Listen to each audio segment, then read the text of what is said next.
주님을 찬양합시다. 은혜가 풍성할지어다. 하나님께서 오늘 우리에게 주시는 말씀은 마가복음 16장 15절에서 20절까지 말씀입니다. 설교 제목은 믿는 자들에게는 이런 표적이 따른다는 제목입니다. 성경 본문 말씀 중에 있는 구절을 그대로 제목으로 삼았습니다. 오늘 말씀은 예수님께서 이 땅에 오셔서 하나님의 사랑과 능력과 또 그 살아계심을 증거하시다가 십자가에 죽으심을 우리 모든 죄 사해 주셨죠. 십자가에 죽으신 후에 3일 만에 다시 살아나셨습니다. 실제로 그 죽었던 몸을 가지고 다시 살아나셨어요. 그 다음 40일 동안 이 땅에 계시면서 제자들을 만나주시고 예수님께서 다시 살아나심을 증거해 주셨습니다. 그리고 승천하시기 바로 직전에 제자들 많은 보는 앞에서 그냥 하늘로 올라가셨습니다. 그때 그 마지막 가시기 전에 주신 말씀입니다. 그러니까 유언이라고 할 수 있겠죠. 근데 보통 이 세상 사람들은 유언하면 죽기 전에 하는 말이지만 예수님은 죽기 전에 이 말씀하신 게 아니고 죽었다가 부활하신 다음에 가시기 전에 가셔서 지금 어디로 가셨죠? 하늘나라로. 하늘나라 하나님 그 보좌 우편에 지금도 계셔서 우리를 위해 기도하고 계십니다. 그리고 이제 다시 오실 텐데 그 승천하시기 직전에 우리에게 주신 아주 귀중한 말씀입니다. 여기 여러 가지 그 주제가 포함되어 있는데 그 주제를 다 일일이 자세히 말하면 뭐 시간이 아주 많이 필요하지요. 그런데 이제 설교할 때마다 한 가지 주제 또는 몇 가지 주제에 한정해서 말씀을 전해드립니다. 오늘 주제는 오늘 본 말씀에 써 있는 거 하나님께서 우리에게 베푸시는 은혜 세 가지를 말씀을 드리겠습니다. 세 가지. 보통 이 승천하시기 전에 주시는 말씀을 통해서는 주로 이제 선교 대사명 나가서 복음을 전파하라, 온 천하의 만민에게 복음을 전파하라는 말씀을 초점으로 전하게 되는데 그게 가장 큰 그런 주제지요. 그러나 여기 아주 내용은 많습니다. 그런데 오늘 세 가지 은혜라는 그 세 가지 은혜를 살펴보면서 그 은혜를 삼하는 시간 되겠습니다. 여기 오늘 세 가지 은혜라고 그랬는데 이거는 이 오늘 본문 말씀에만 있는 그런 주제가 아니고요. 성경 전체 주제입니다. 성경 전체 주제가 이곳에서도 그렇게 요약이 되어 있고 그 주제가 요약되어 있는데도 요 본문 말씀 나름대로의 특별한 그런 맛이 아주 특별한 그런 은혜가 여기 또 이 말씀 속에 있습니다. 오늘 말씀을 통해서 은혜가 충만하길 바랍니다. 더욱이 이 말씀 끝난 다음에 또 간증이 있습니다. 이 간증을 통해서 하나님 말씀을 체험한 사람의 은혜가 또 함께 나누게 됨으로써 우리 모두가 다 그 은혜가 더 풍성해지고 한 사람의 은혜가 여기 말씀 듣는 모든 사람으로 확산돼서 수십 배, 수백 배, 수천 배로 그렇게 은혜가 넘치는 그런 시간 되기를 바랍니다. 자, 신앙생활의 기본적인 사항 세 가지 은혜인데 오늘 말씀 보겠습니다. 자, 먼저 본문 말씀 세 가지 은혜라고 그랬나요? 예, 세 가지 은혜 먼저 제목부터 말씀을 드릴게요. 첫 번째는 구원의 은혜입니다. 무슨 은혜? 두 번째는요, 표적의 은혜입니다. 무슨 은혜? 표적의 은혜. 세 번째는 사명의 은혜입니다. 무슨 은혜? 그래서 세 가지 이어서 말해볼까요? 무슨 은혜, 무슨 은혜, 무슨 은혜? 예, 구원의 은혜, 표적의 은혜, 사명의 은혜 이렇게 세 가지 내용으로 말씀을 전해드리겠습니다. 처음에는 구원의 은혜지요. 보십시다. 16장 15절 16절 우리 함께 봉독하겠습니다. 또 이르시되 시작. 또 이르시되 너희는 온 천하에 다니며 만민에게 복음을 전파하라. 믿고 세례를 받는 사람은 구원 얻을 것이요 믿지 않는 사람은 정죄를 받으리라. 아멘. 이 말씀 중에서 예수님께서 뭘 받으라고 하시는 거예요? 구원받으라는 거지요. 물론 세례받으라는 말이 있습니다. 세례받는 자들. 그렇지만 중요한 건 구원을 받는 겁니다. 세례받으라고도 했잖아요. 그렇죠. 여기 성도 중에서 우리 세례받으라고 말씀하셨는데 맞아요. 그런데 결국 구원을 받아야 돼요. 구원받지 못하는 세례도 있을까요? 있지요. 왜? 여기 16장 16절 믿고 세례를 받은 사람은 그랬습니다. 그러니까 여기서 그 믿고 세례를 받으면 두 가지를 다 해야 되나요? 두 가지 중에 한 가지만 해도 되나요? 두 가지는 어떤 관계가 있나요? 라고 질문할 수가 있단 말이에요. 한 가지로 말할 수 있습니다. 진실되이 믿으면 이렇게 말할 수 있어요. 진실되이 믿으면이라는 말을 16장 16절에서 믿고 세례를 받는 사람은 이렇게 표현했습니다. 주 예수를 믿으라 그러면 너와 내 집이 구원 얻으리라. 어디에 있죠? 성경에 있죠. 성경 어디에? 사도행전에 몇 장 몇 절? 16장 30절 주 예수를 믿으라 그러면 너와 네 집이 구원 얻으리라. 거기 믿음이라는 거 하나밖에 없어요. 그 믿음은 진실된 믿음이겠죠. 그러면 여기서 두 개 있어요. 진실된 믿음이 위해서는 말로만의 믿음으로는 안 되고 세례받는 것까지 필요하다. 진실된 믿음이 되려면 그러니까 진실된 믿음이란 말이죠. 세례는 행동으로 나타내는 믿음입니다. 그런데 말로만의 믿음은 소용이 없지요. 어떤 사람들은요 말로 믿는다고 말을 해요. 근데 세례 안 받고 도망다니는 사람도 있었어요. 제가 확실히 그 사람 한 사람은 압니다. 저도 그랬었거든요. 왜냐면 저는 배꼽 자르고 교회 다녔다고 그랬죠. 그런데 신앙생활 하면서 세례 받으려면 내가 완벽해야지 세례 받을 수 있다고 생각을 했어요. 신앙생활 하면서 그렇게 제가 생각을 한 거예요. 근데 거기에 대해서 제가 어려서부터 세례 받지 않고 피한 거지요. 계속 그럴 때에 정확하게 제가 들은 기억이 없어요. 배운 기억이 없습니다. 열심히 신앙생활 했어요. 아마 여러분들 중에도 그런 사람이 있을 거예요. 세례받는 거는 진짜 믿음이 좋은 사람, 진짜 죄 안 짓고 거룩하게 사는 사람이 받는 거다. 그런데 그게 아니었단 말이에요. 처음 예수 믿겠습니다 하면 처음 예수 믿겠습니다 하는 그 믿음이 진심입니다. 그 표시로 받는 게 세례라는 것을 알아야 되겠습니다. 마치 뭐가 되냐면 아기가 처음 태어나지요. 처음 태어나요? 그러면 태어나자마자 아기 그냥 내버려 두나요? 태어나자마자 어떻게 하나요? 아기를 낳았어 봐야지. 아니 낳았어도 너무 오래돼서 기억이 잊어버렸나요? 태어나자마자 어떻게 해요? 거꾸로 들고 엉덩이 때려요? 이렇게 먼저 애를 닦아주지요. 낳으면서 여러분 기억나요? 아기 낳으면서 몸에 피도 묻고 그래요. 그렇죠?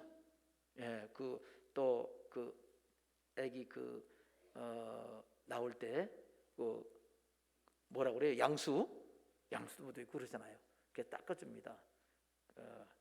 닦는 게 필요해요. 태어나는 거는 믿음의 고백으로. 그러니까 태어나면서 울잖아요. 그 우는 거는 믿음의 고백하고 똑같아요. 그렇게 닦여주고 씻겨주고 하는 건 세례받는 거와 비슷하단 말이에요. 태어나면요 그냥 돼서 엄마 나올 때 그 산혈이 그냥 묻고 그냥 내버려 두는 사람은 하나도 없습니다. 그와 똑같단 말이죠. 그렇게 해서 진실로 믿었으면 그 즉시 세례받아야 제대로 살 수 있지. 그들은 내버려두면 어떻게 해요? 막 끈끈이 묶고 막 딱 보면 이상해지지요. 그래서 세례받으면 즉시 믿는 사람은 즉시 세례받음으로써 믿음을 행동으로 표시해야 됩니다. 그런데 말이에요. 제가 제 나이만큼 신앙생활했고 우리 교회 온 지 30년 됐죠. 그 전에 10년간 또 신앙생활했죠. 그런데 보니까요 세례받아도 꽝인 사람이 있더라고요. 형식적으로. 어떤 사람 보니까요 도대체 세례 어떻게 받나 하는 걸 알고 싶어서 세례받은 사람도 있더라고요. 뭔가 비밀스럽게 지들끼리 모여서 무슨 짓 하나 그거 보려고. 무슨 짓이 아니죠. 그건 공개된 겁니다. 그래서 우리는 세례받을 때도 유리창 너머로 세례받는 모습 다 보지요. 세례 다. 그리고 예수님 당시도 예수님께서 세례 받을 때도 다 여러 사람 보는 앞에서 세례 받으셨습니다. 믿음의 고백입니다. 진실로 믿음을 고백하는 믿는 사람이 구원받습니다. 뭘 믿어요? 뭘 믿어요? 여기 16장 15절 보니까 무엇을 전파하면? 복음을 전파하면. 복음의 핵심은 예수 그리스도입니다. 복음의 핵심, 중심은 예수 그리스도고, 그 복음에 대한 반응은 믿음이어야 하고, 그리고 믿음의 결과로 말미암아 복음의 능력이 나타나면 구원을 받게 되는 겁니다. 아멘. 복음은 요약하면 뭐냐? 예수 믿으면 구원받는다는 게 복음이에요. 좀 더 깊이 들어가면 예수님이 어떤 분인가, 그 다음에 믿음이 어떤 게 참 믿음인가, 구원은 어떤 모습인가, 좀 더 깊이 들어가겠죠. 계속 자세히 하면 나중에 성경 전체가 됩니다. 결국 하나님의 진리의 말씀을 진실되이 믿으면 구원받는다. 그럼 구원은 뭐냐? 간단히 말하면 우선 하나님의 자녀를 거듭나요. 우리 육신은 태어났을 때 영은 구원받지 못한 상태, 하나님과 관계가 없는 상태로 태어납니다. 그러나 예수 믿으면 다시 태어나요. 영이. 그래서 거듭난다. 하나님의 자녀가 된다. 중생한다. 그리고 그건 우리 영의 구원이지요. 영적인 구원. 그러면 이제 세상 떠날 때, 사람은 한번 태어나면 누구나 다 떠납니다. 떠날 때에 영이 거듭난 사람은 그 영을 천사들이 와서 모셔갑니다. 이 세상 사는 동안에 우리가 신앙생활을 어떻게 하느냐에 따라서 세상 떠나는 그 순간, 우리가 육이 죽고 영이 빠져나오는 순간에 그 사람의 그 성장 분량이 다 달라요. 떠날 때 큰 사람도 있고 작은 사람도 있고, 지 못들은 사람은 어린 상태로 작은 자로 천국 가게 되겠죠. 작은 자라고 표현했지만 천국 가서 뭐 난쟁이 있고 뭐 큰 사람 있고 그 뜻이 아니고요. 영적으로 작은 자, 상을 받지 못할 자가 있고 상급을 많이 받을 자, 더 영광스러운 자가 있을 수 있다라는 걸 말씀을 드립니다. 자, 첫 번째, 무슨 은혜? 여기 진실되이 믿는다는 뭐냐? 하나님 살아계신 거 알고 하나님을 섬기는 사람이 삶의 가장 중요한 목표입니다. 하나님을 위하여, 하나님 영광을 위하여 사는 것이 삶의 목적이 됩니다. 이런 말을 하면요, 좀 더 시간이 또 길어지려고 그러는데, 하나님 영광을 위한다 그러면 여러분 중에서 나 자신을 위해서도 살지 못했는데 무슨 뭐 누굴 위해서 살아? 나 능력도 없고 부족하고 그런데. 아니요, 하나님을 위해서 살면 하나님의 은혜가 임하고 능력이 임하고 복이 임합니다. 여러분, 우리가 여러분 연애할 때 기억나나요? 진짜 멋진 남자가 있었잖아요. 그래서 결혼했지요. 그래요. 남편은 멋진 남편이잖아요. 근데 저 사람이 날 사랑할까? 걱정했었나요? 그런데 사랑한다는 거예요. 그래서 사랑하는 마음으로 다 내 마음도 주고 삶을 주고 다 그렇게 해서 결혼했더니 그냥 남편이 모든 것 다 준다. 그럼 얼마나 행복하겠어요? 신데렐라지요, 신데렐라. 그렇게 하나님을 위해서 살면 하나님이 모든 것 허락해 주십니다. 하나님 그런 분이에요. 우리 거 뺏어가는 분이 아니라 모든 것 주시는 분임을 알고 그분 진짜 내 모든 것 다해서 사랑하면 이미 벌써 하나님은 당신의 목숨을 다해서 우리 사랑해 주셨잖아요. 그 은혜를 풍성히 받기를 바랍니다. 자, 그래서 예수님이 하나님이신 것, 나를 위해 십자가 죽었다가 부활하심으로 우리의 모든 죄 사해 주신 것, 그리고 지금도 우리를 도우셔서 결국 하늘 나가서 큰 상급 받고 영광스럽게 하기를 원하신다고 하는 것을 변찮고 믿을 때에, 그럴 때에 구원을 받게 됩니다. 믿으시면 아멘 하시기 바랍니다. 그러면 이제 예배부터 시작되지요. 예배 드리는 생활, 그리고 주님을 위해서 사는 삶, 복음을 전하는 삶을 살게 됩니다. 자, 구원의 은혜, 여러분 다 진실로 아멘 하고 있으면 구원받은 사람입니다. 두 번째 은혜로 가겠습니다. 두 번째 은혜는요, 무슨 은혜라고 그랬나요? 표적 은혜라고 그랬죠. 17절 18절 함께 읽겠습니다. 믿는 자들에게는, 시작, 믿는 자들에게는 이런 표적이 따르리니 곧 그들이 내 이름으로 귀신을 쫓아내며 새 방언을 말하며 뱀을 집으며 무슨 독을 마시라도 해를 받지 아니하며 병든 사람에게 손을 얹은즉 나으리라 하시더라. 이 표적이라는 말은요, 제가 여러 번 말씀을 드렸지만 다시 한번 말씀드립니다. 영어로 말하면 뭐라고요? 사인. 사인 여러분 다 알죠? 제일 요즘 많이 들을 수 있는 사인이 뭐냐면 옛날에 도장 대신 또는 여기 지장이라고 그랬죠. 손가락 도장 찍는 대신 우리가 이렇게 자기 이름을 쓰거나 또는 그 이름 대신 다른 표시를 합니다. 사인이라고 하죠. 근데 우리나라에서는 사인 10년 전만 해도 안 쓴 걸로 기억해요. 한 10년 정도 되는 것 같아요. 사인 인정한 게. 근데 그전에는 꼭 도장을 찍었죠. 지장을 찍거나. 그런데 그 이전부터 사인이 있었습니다. 옛날에 아주 오래전에 수천 년 전에 제일 우리가 중요하게 여기는 사인이 봉화의 사인이에요. 무슨 사인? 봉화 알아요? 봉화불 산꼭대기에서 연기를 올리피는 거예요. 그러면 평화로울 때는 연기 하나로 올려요. 문제 없다. 그다음에 적군이 막 이동하고 전쟁을 시작하는 것 같아요. 그럼 2개 올려요. 가까이 왔어요. 막 전쟁하고 막 몰려오고 있어요. 그럼 봉화 3개 올려요. 지금 전쟁 났다. 그럼 금방금방 그냥 이거 보면 되니까 저 멀리 부산에서 서울까지 올라가 금방 올라옵니다. 얼마 걸리지 않아요. 지금 우리가 인터넷 같은 거 전화는 더 빠르긴 하지만요. 그거 못지않게 쫙쫙쫙 그냥 빛의 속도로 옮겨가잖아요. 뭐 불 피우는 시간만 좀 더 걸리긴 하지요. 그게 사인입니다. 전쟁 없다. 전쟁 있다. 지금 오고 있다. 그게 사인이거든요. 연기 올라오네. 의미를 모르면 그거는 준비할 수 없습니다. 그 의미가 있는 어떤 특별한 표시를 사인이라고 부릅니다. 하나님께서 말씀하셨습니다. 믿는 자들에게는 이런 사인이 나타날 것이다. 이런 사인이 뒤따른다.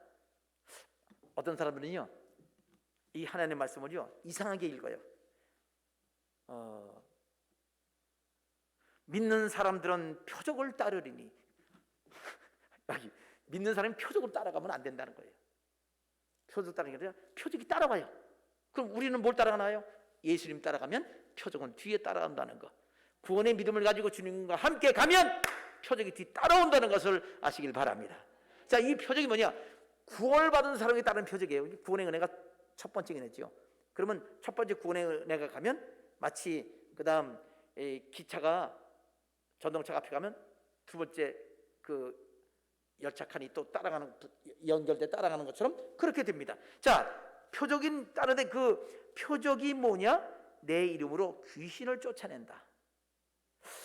귀신 역사에 대해서 또 얘기하면은 귀신 얘기 한 2-3달 계속 해야 제대로 설교할 수 있을 것 같아요. 귀신 얘기가 적지 않습니다. 근데 기본적으로 모든 마귀와 귀신, 마귀는 귀신 대장을 마귀라고 그러고요. 귀신은 마귀 쫄개를 귀신이라고 불러요. 세상 사람들은 사람이 죽으면 귀신 된다는데 또 어떤 목사님은 그렇게 말하는데 그건 사실이 아닙니다. 귀신은 타락한 천사예요.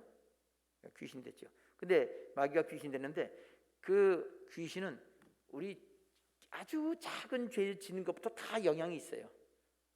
그 다음에 그 미치는 것까지 무당이 되는 것도 그 다음에 아주 가장 극악무도한 사람이 되는 히틀러 같은 단계를 따지면 히틀러 같은 사람이 제일 악한 귀신이 사로잡힌 사람이에요. 근데 귀신 들었다고는 안 그래요. 히틀러 보고 귀신 들었다고는 안 그러지만 귀신에게 사로잡힌 사람입니다. 그럼 귀신 들인 사람은 누구냐? 귀신들은 보통 요 가운데 있는 2, 3, 4단계 요 사람들이 귀신 들린 사람들이에요. 자, 그렇게 귀신 들리면 귀신이 발동할 때 정상적인 신앙생활을 하기가 쉽지가 않습니다. 근데 저 정신병하고 혼동하면 안 돼요. 사람이 어떤 상처가 있거나 또는 사람이 이렇게 환경 가운데 낙심하게 되면 이상 반응이 생겨요. 이상한 반응. 상처 반응이지요. 그럼 사람들이 저 비정상이니까 좀 미쳤나 그랬는데 그건 미친 게 아니고요. 그 통증 반응과 똑같아요. 상처가 나면 이렇게 누가 악수하려고 해도 확 못하게 해요. 왜 그래? 그러면 미쳤어? 아니, 나 여기 상처가 났어. 상처 반응입니다. 육신의 상처는 쉽지만 마음의 상처는 보이지가 않아요. 그래서 이상한 사람이다. 그런 사람은 미친 게 아니고요. 정신적인 또는 심적인 그런 상처 반응 때문에 그럴 수 있습니다. 그런 사람은 귀신 들린 게 아니고요. 귀신의 역사 또는 옆 주위 사람들 환경의 역사로 인해서 상처 반응이니까 그런 건 귀신이랑 물러가라 그래도 안 물러가요. 그런데 귀신이 들린 사람은요, 귀신 소리를 해요. 자기가 무슨 무슨 천하지 대장군이라든지 자기가 무슨 장비 자기는 이렇게 장비 알죠? 장비. 예. 유비의 장비 무슨 그렇게 그런 헛소리도 하고요. 그렇게 합니다. 그런 이상한 귀신 소리를 하긴 해요. 그런 귀신들은, 여러분 귀신들 얘기는 많이 들어봤을 거예요. 전설의 고향에서는 아주, 전설의 고향 못 본 사람도 있을지 모르겠어요. 젊은 사람들. 우리나라 TV에서 그런 일을 많이 했었습니다. 자, 이렇게 귀신을 쫓아낸다. 그래서 그렇게 따른다는 거예요. 귀신 들린 사람들이 우리 주위에 있어요.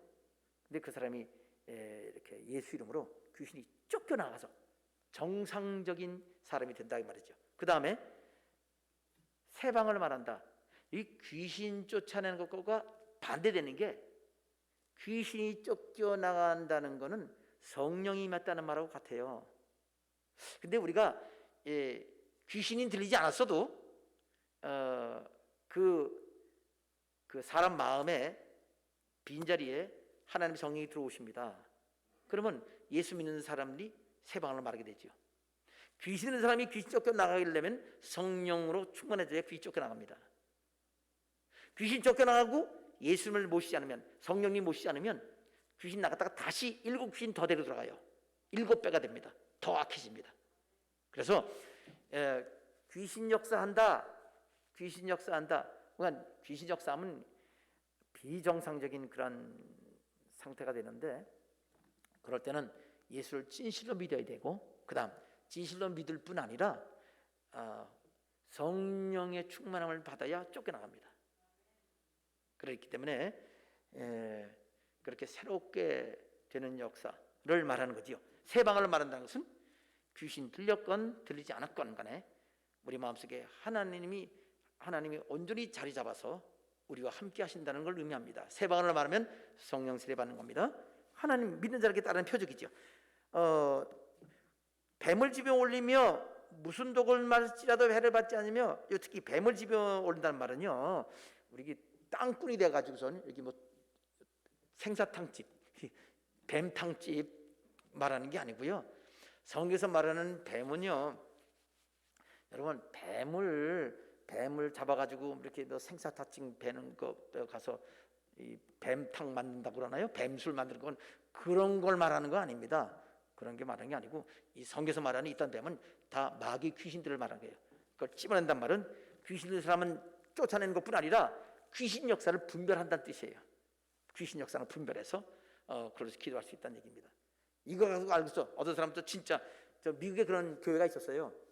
뱀을 집으며, 그리고 이렇게 뱀을 집어넣고 그러다 손 쓰고 있고, 으아! 그러면 사람들이 놀라잖아요, 그죠? 매번 집을 때마다 뱀을 집으며, 이 귀절을 입고 뱀을 집어요. 있었어요? 그거 아닙니다. 그렇게 성경 그렇게 해석하면 웃기는 거지요, 그죠? 그 사람은 저기 산에 가서 뱀 잡아서 돈 벌면 되겠어요. 그 뜻 아닙니다. 그러니까 그거는 마귀를 분별해낸 뜻이고요. 무슨 독을 마시라도 이것도요 같은 뜻입니다. 이 독 중에 독은요, 우리를 죄를 짓게 만드는 마귀의 미혹이라는 건 달콤하잖아요. 설탕인 줄 알았는데 먹었는데 그게 에틸렌 그리콜이다. 에틸렌 그리콜 뭔지 아세요? 우리 자동차에 부동액 집어넣죠? 부동액이 에틸렌 그리콜이에요. 그걸 먹으면 달달해요.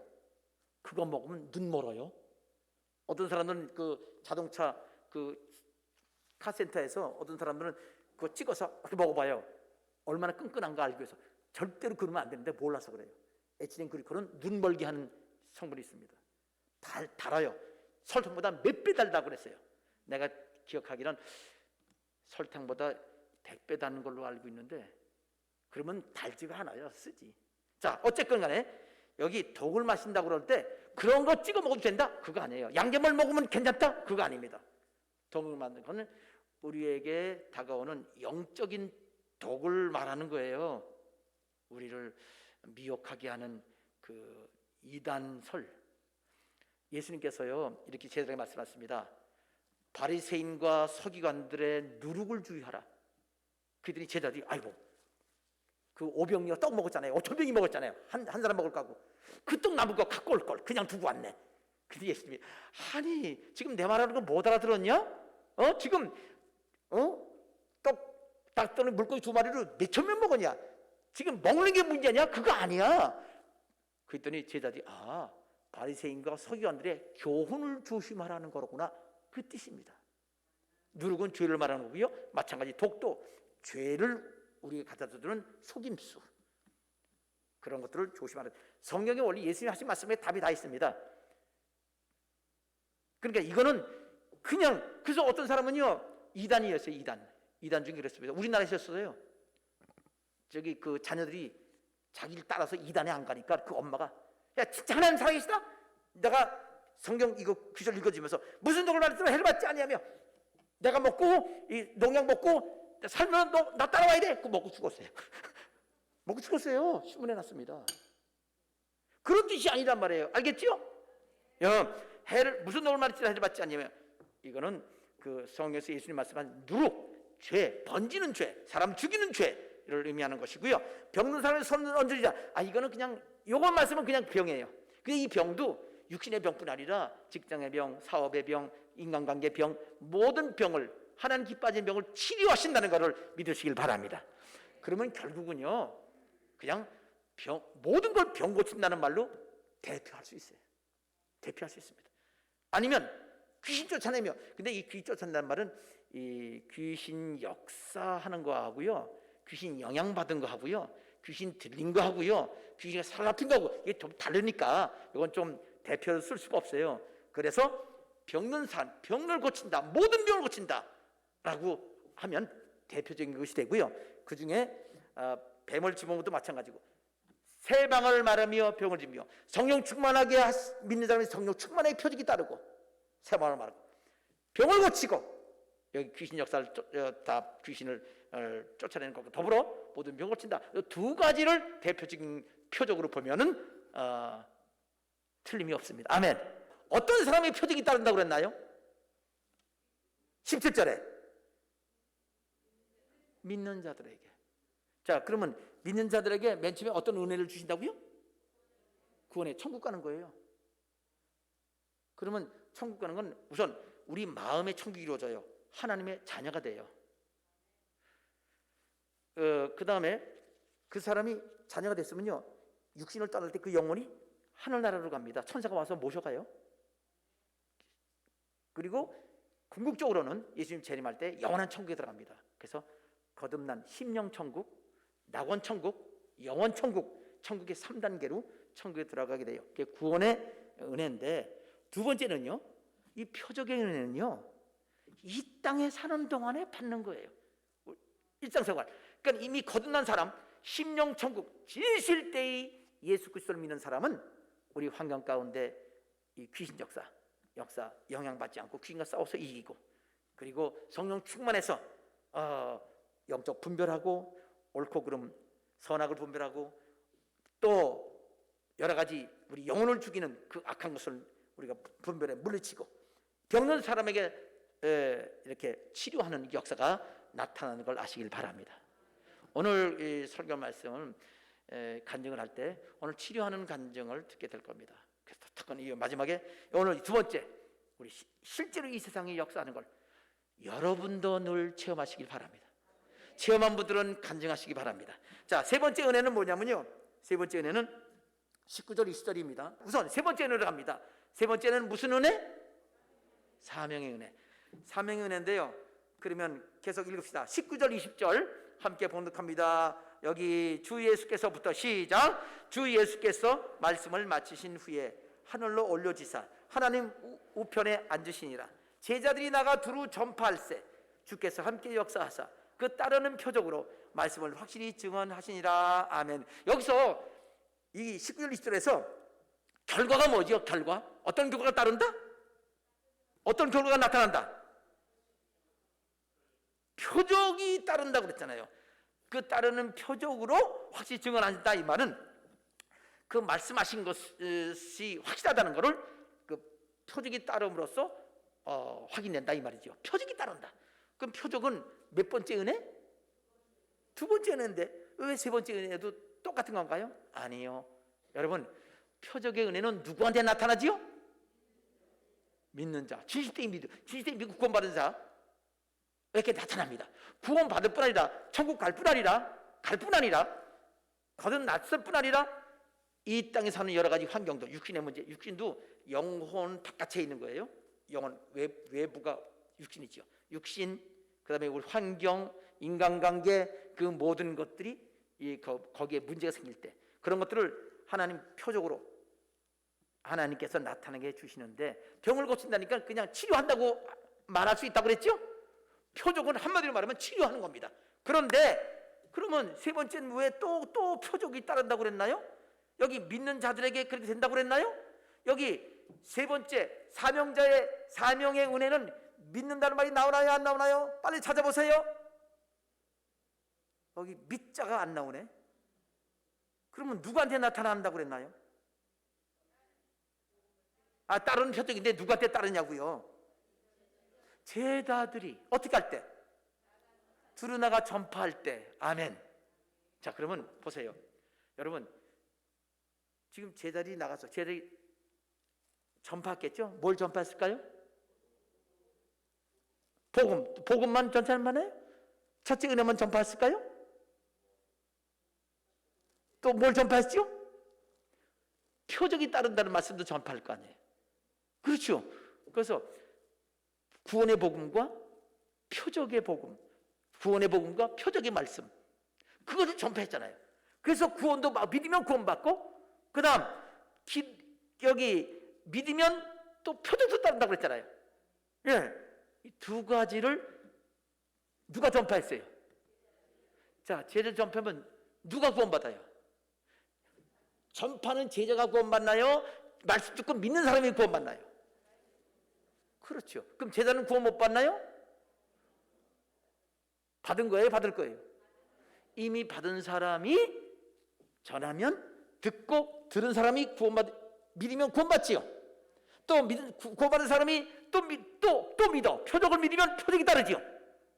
그래서 구원받고 표적을 경험한 사람, 구원을 받았고 표적을 체험한 사람은, 맛본 사람은 이제 뭐가 되어야 되나요? 사명자가 되어야 돼요. 그래서 다른 사람에게 구원을 전하고 표적을 전하고, 그래서 다른 사람에게 구원과 표적이 나타나도록 하나님의 은혜의 통로가 되어야 한다는 것을 믿으시길 바랍니다. 그래요. 그래서 사랑하는 성도는 당연히 우리가 아기 태어났어요. 엄마 아빠가 먹여주는 것만 먹고 삽니다. 성장합니다. 성장하면서 배우면 여러 가지 경험도 하지요. 이것저것 경험을 합니다. 예, 실습하면 경험도 하잖아요. 그러다가 이제 다 커서 크면은 결혼도 하지요. 그럼 또 자녀 나요. 또 자녀들에게 또 똑같이 가르쳐요. 그 과정이 이어지는 거예요. 태어나고 구원의 은혜, 자라고 표적의 은혜, 그 다음 또다시 그 사람이 또 자녀 태어나게 하고 자라게 하고 또 자라게 하고, 그래서 사명자가 되고, 사명자 된 건 어른이 됩니다. 여러분, 어른이라는 말이 무슨 말인지 알아요?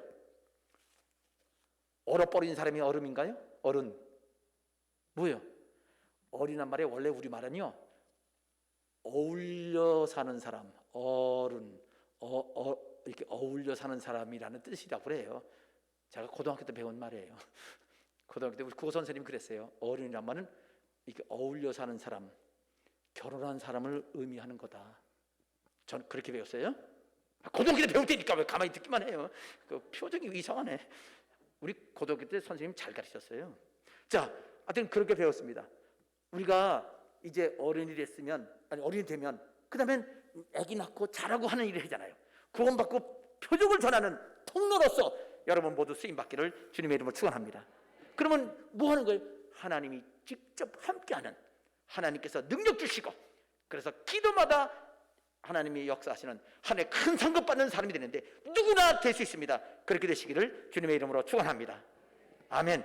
하나님께서 오늘 주신 말씀을 생각하면서, 하나님, 저 구원받은 사람은 구원받았습니다. 구원 못 받은 사람은 저 구원받겠습니다. 여러분, 우리 교회 나온 사람은 여기서 영접 기도를 해요. 오래 다녔는데도 다른 사람이 믿은 것 같은데 본인은 아직 안 믿었다. 근데 오늘 말씀 듣고 진짜 믿었다. 그럼 다음 주일 앞에 나와서 나 20년 신앙생활 했는데 오늘 주님은 영접합니다. 이렇게 고백을 해야 됩니다. 이거 수십 년 믿었다고 꼭 예수 믿는 거 아니기 때문에 그게 중요하고요. 구원의 은혜, 그 다음 구원을 받았으면 여러분 우리 하나님께서 주시는 여러 기도응답에, 이거 기도응답이라고 말하면 됩니다. 기도응답 받는 성도 되시기 바랍니다. 그리고 모두 사명의 은혜 받고서 하나님의 쓰임받는 통로 되시기를 주님의 이름으로 축원합니다. 여기 1분 동안 기도 시간 드리겠습니다. 이 기도, 하나님 구원의 은혜 받아 사람은 구원받았으니 표적의 은혜가 따르기를 원합니다. 은혜 받기를 원합니다. 사명자의 은혜가 되겠습니다. 그 사명은 사람마다 달라요. 많이 크게 사명자가 있고 작은 사람은 각각 자기한테 줄 수 있는 사명을 하기만 하면 됩니다.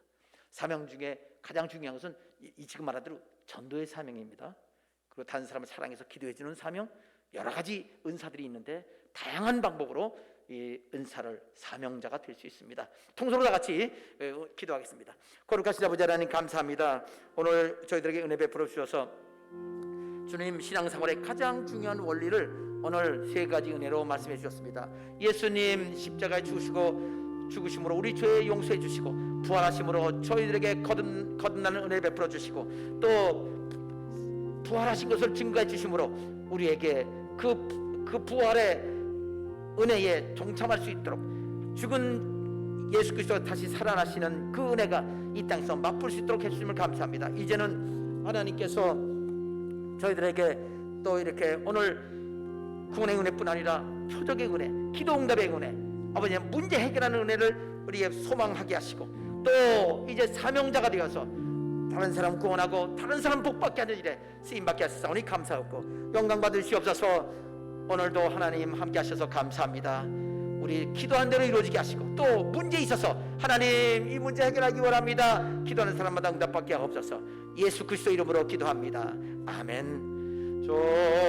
좋으신 하나님, 좋으신 하나님, 참 좋으신 나의 하나님. 가슴에 손 얹고 아픈 데 손 얹고 기도합니다. 나사렛 예수 이름으로 응답받을지어다. 구원의 은혜가 늘 충만할지어다. 표적 은혜가 따를지어다. 사명자의 열심으로 하나님 앞에 간구하여 사명자가 될지어다. 하나님 기도할 때마다 능력 나타나기를 원하옵고 예수님의 이름으로 기도합니다. 아멘. 믿은 대로 될지어다. 자, 이제 오늘 은혜 말씀 이어서 간증으로 계속하겠습니다. 저는 중등부 6학년 김찬호입니다. 잠깐, 몇 학년이라고요? 중등부 6학년이요. 우리는 6학년부터 중학부로 들어갑니다. 중등부. 초등학교 6학년입니다. 자, 간증하겠습니다. 저는 교회에 다닌 지 2년 11개월이 되었습니다. 오늘 저는 제가 하나님을 체험한 것에 대하여 간증하려고 합니다. 첫 번째 간증은 죽음에 대한 두려움이 예수님을 믿으면서 치료받은 간증입니다. 이 첫 번째 간증은 제가 예수님을 믿기 전인 10살 전까지의 이야기부터 시작됩니다. 저는 말을 시작할 무렵인 3살 때부터 4살 때까지 잘 놀다가도 혼자 있는 시간이나 졸음이 오기 시작하면 한 곳을 응시하다가 초점이 흐려지면서 머리와 팔과 다리를 심하게 떠는 행동을 했었다고 합니다. 그래서 그 어린 나이에 대학병원에서 뇌파 검사에 간질 검사, 정신과적인 상담까지 받았습니다. 하지만 검사 결과 다 정상으로 나왔고 뚜렷한 해답을 얻을 수는 없었다고 합니다. 그 이후로도 그 행동은 더 심해졌고 아동센터 여러 곳에 가서 상담도 받고 놀이치료도 받아봤지만 소용없었다고 합니다. 5살부터는 이러한 증상은 없어졌지만 그때부터는 다른 증상이 나타났습니다. 잠을 자다 중간에 두세 번 정도는 경기하듯 울며 몽유병 환자처럼 주방이며 거실로 뛰쳐나갔다고 합니다. 엄마가 말씀하시길 저의 모습이 공포가 가득한 얼굴에 눈에 초점이 없었고 꿈속을 헤매는 듯한 모습이었다고 합니다. 엄마 아빠는 이런 저의 행동 때문에 편히 잠을 잔 적이 없으셨다고 합니다. 이러한 증상은 초등학교 입학할 때까지도 계속되었습니다. 이러한 행동들이 반복되는 과정 중에 저는 죽음에 대해 생각하게 되었고, 죽으면 나는 어떻게 되는 걸까? 그런 생각이 들 때면 너무 두려워서 쉽게 잠을 들 수가 없게 되었습니다. 이런 생각으로 하루에도 몇 번씩 두려운 마음이 들었습니다. 그러던 중에 엄마와 함께 송탄 순복음 교회를 나오게 되었습니다. 그리고 예수님을 진실로 믿기 시작했습니다. 그러자 서서히 죽음에 대한 두려움이 사라졌고 죽으면 끝이라는 생각도 바뀌게 되었습니다. 또한 잠을 자다 경기하듯 깨는 일도 완전히 사라지게 되었습니다. 어린 시절 이런 여러 문제들을 통해서 치료해 주시는 하나님을 경험케 하심을 감사합니다. 두 번째 간증은 목사님 기도를 받고 난청 증상의 중이염을 전신마취 없이 수술을 받을 수 있게 되고 치료받게 된 간증입니다. 저는 비염이 너무 심해 코가 너무 막혀서 밤에 코에 뿌리는 약 없이는 잠을 자지 못했습니다. 어느 날부턴가 소리가 들리지 않기 시작했습니다. 그때 저는 유튜브를 볼 때 이어폰을 끼고 볼륨을 크게 한 후 보았습니다. 볼륨을 최고로 올려봐도 잘 들리지 않았습니다. 엄마에게 이 소리가 들리냐고 물어보니 엄마는 엄청 크다고 말씀하셨습니다. 전 깜짝 놀랐습니다. 며칠 뒤 친할머니와 함께 동네의 이비인후과를 가보았습니다. 그 병원 의사 선생님은 그냥 중이염이라고 하시면서 약만 지어주셨습니다. 그 약을 먹으며 진료를 받은 지 한 달 정도 되었는데도 크게 달라진 게 없었습니다. 그러던 중 외할머니께서 새로운 병원을 소개해 주셨습니다.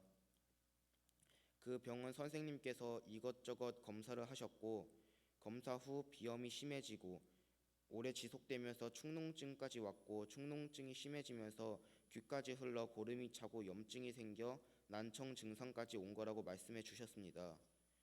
엄마에게 왜 이 상태까지 둔 거냐며 보청기를 껴야 될 정도라고 하셨습니다. 우선 며칠 기본적인 치료와 약을 먼저 먹어본 후 차도가 없으면 수술해야 한다고 하셨습니다.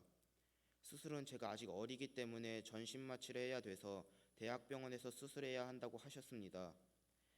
의사 선생님 말씀대로 며칠 동안 치료를 받고 약도 먹어보았지만 크게 달라진 건 없었습니다. 언제 나을지도 모르는 답답한 마음에 주일날 목사님께 기도를 받았습니다. 그리고 바로 그 다음 날도 치료를 받으러 병원을 갔고 치료를 기다리는데 의사 선생님께서는 치료를 하지 않으시고 저에게 말씀하셨습니다. 그런데 의사 선생님의 말씀이 달라지셨습니다.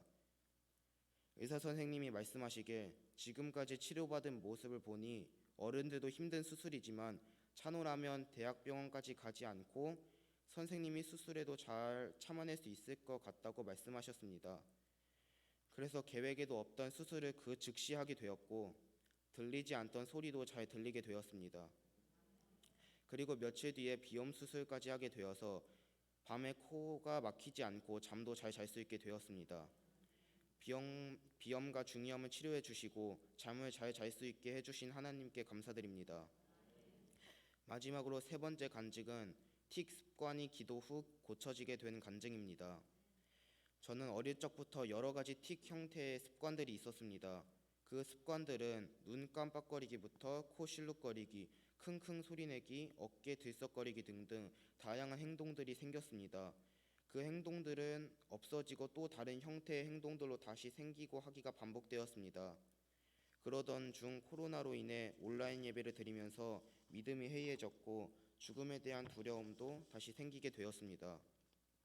나 스스로 마음을 다잡고자 하나님은 나와 함께 계신다 라고 중얼거리게 되었고 그 말이 결국 틱 습관이 되어버렸습니다. 하루에도 수없이 그 말을 중얼거렸습니다. 하나님은 나와 함께 계신다. 하나님은 나와 함께 계신다. 이렇게 반복해야만 속이 시원했고 이렇게 하지 않으면 두려운 마음이 더 드는 것 같아 답답해 미칠 것 같았습니다. 이렇게 글로 적으니 크게 힘든 것처럼 느껴지지 않지만 그 당시 그 말을 반복해야만 하는 저와 반복해서 들어야만 하는 저의 부모님은 참 괴로운 시간이었습니다. 엄마가 걱정이 돼서 먼저 교구장님께 말씀드렸습니다. 교구장님은 그렇게 말을 하는 것이 나쁘다기보다는 그 말 자체가 우상시 되면 안 된다고 말씀해 주셨습니다. 그 이후 목사님께 기도를 받으러 갔고 목사님께서 말씀하시길 그렇게 말을 하지 않아도 하나님은 언제나 나와 함께 계신다며 눈을 감아보라고 하셨고 자리를 여기저기 옮겨 다니시면서 목사님이 느껴지냐고 물어보셨습니다. 저는 느껴진다고 대답했습니다. 눈을 감고 아무것도 보이지 않지만 목사님이 이 공간에 너와 함께 있다는 걸 느낀 것처럼 하나님은 보이지 않지만 저와 늘 함께 하신다고 이해하기 쉽게 설명해 주셨습니다. 그리고 그런 말이 나올 것 같으면 그 말 대신 기도를 해보라고 말씀해 주셨습니다. 저는 그런 말이 하고 싶을 때마다 목사님 말씀대로 기도를 했습니다. 그러자 그렇게 고치려고 다짐했어도 고쳐지지 않던 틱습관이 단 일주일 만에 사라졌습니다. 기도에 응답해 주시고 치료해 주신 하나님께 감사드립니다. 마지막으로 부끄러움 많은 제가 이렇게 간증문을 끝까지 쓰고 많은 분들 앞에서 간증을 할 수 있도록 용기와 담대함 주신 하나님께 영광 돌립니다. 감사합니다. 됐습니다. 아주 잘했어요. 지금 초등학교 6학년이라고 그랬어요? 예. 저기 글 쓴 거 보니까요. 저보다 더 잘 썼어요. 그리고 아주 참 이렇게 믿음으로 치료하신 걸 고백할 수 있는 이거 보통 사무엘 같아요. 어려서부터 하나님 성경. 우리 이 어린아이 간증이 우리 성도를 오히려 나도 할 수 있다. 하나님 은혜 베푸신다. 어린아이 같이 주님께 간구하겠다는 그런 마음을 가지십시다. 오늘 간증을 통해서 더 은혜가 풍성하기 원하고 여러분 병든 사람들 크고 작은 모든 병들 그런 것들이 치료되기를 주님의 이름으로 축원합니다. 아멘.